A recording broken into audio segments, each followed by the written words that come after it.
If your GE front load washer is not starting, stopping mid-cycle, or displaying error codes, the main control could be the culprit.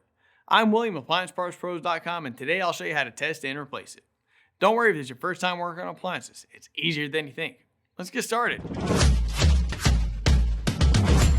With over 2 million products in stock and the know-how to help you do it yourself, we are AppliancePartsPros.com. For today's work, we'll need a multimeter, a Phillips screwdriver, a flathead screwdriver, and a pair of pliers. Also, please remember that safety comes first. Always disconnect your front load washer by unplugging it or turning the breaker off unless live voltage testing is necessary. Remove the screw securing the bottom access panel. Take the panel off and set it to the side. Locate the inverter wire connections at the front. Set the washer to a spin cycle. Grab your multimeter and set it to volts AC, indicated by a V with a squiggly line. Extreme care should always be taken to protect against electric shock, which could potentially result in serious injury. Do not test live voltage if you are uncomfortable using a multimeter around live electricity. Plug the power cord back in. Using the 3-wire connector, test from the blue wire to the red wire. If 120 volts is not present, the main control has failed. If voltage is present, something else is causing your washer to not work. Unplug the power cord. Remove the screw securing the top panel, slide it back, then lift it up. Set the top panel to the side. Remove the dispenser drawer. Remove the screws securing the console to the frame.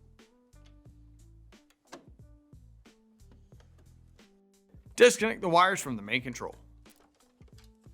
Remove the cycle knob. Remove the screws securing the main control to the console, then separate the two. Here's the old main control and here's the new one.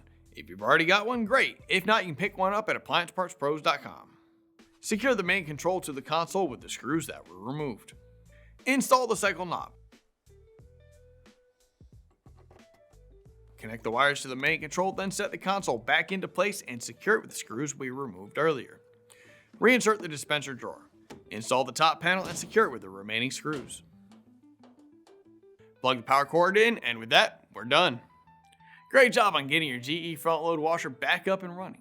We'd love to hear how your repair went, so feel free to share your experience in the comments below. If you'd like a little more diagnostic assistance, be sure to visit our forum page where you can get answers from our technicians.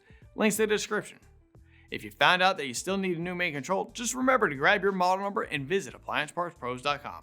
Most orders arrive within a couple of days. Thanks for trusting us to guide you through this repair, and we look forward to being a part of your next do-it-yourself adventure.